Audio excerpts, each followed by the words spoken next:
వాళ్ళు బీసీ పొలాలు ఏవైతే ఉన్నాయో అవన్నీ పొందుతున్నారు ప్రభుత్వం నుంచి. అలానే రెడ్డి కమ్మ క్రైస్తవం పోతే వాళ్ళ యొక్క కూడా ఓబీసీ రిజర్వేషన్ వాళ్ళు కూడా వర్తింపజేసినారు. కేవలం ఎస్సీలో ఉన్నటువంటి బాలగా మాదిగా ఉపకులాలకు మాత్రమే క్రైస్తవం తీసుకుంటే రిజర్వేషన్ పొలాలు ఎక్కువవుతున్నాయి. దీన్ని ప్రశ్నించాల్సిన అవసరం మనకు అందరూ. రాజ్యాంగం మన మహానుభావుడు రాసిపెట్టాడు, ఆలోచన రాసిపెట్టాడు. ఆర్టికల్ 14 ఏం చెప్తుంది?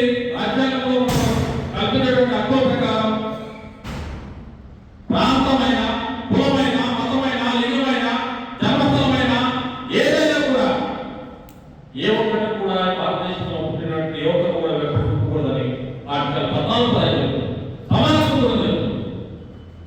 అలాగే మనం ఈ భూమి మీద వచ్చినటువంటి మనం పుట్టినటువంటి మనం కులంతో పుట్టినటువంటి మనం ఈ భారతదేశంలో పుట్టిన ప్రతి ఒక్కరు కూడా ఏ మతాన్ని ఆచరించారు, ఏ మతమైన పోవచ్చు.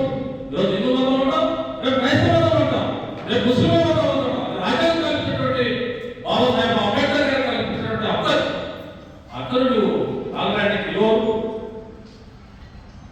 దీన్ని మనం ప్రశ్నించాల్సిన అవసరం ఎంతైనా. ఈరోజు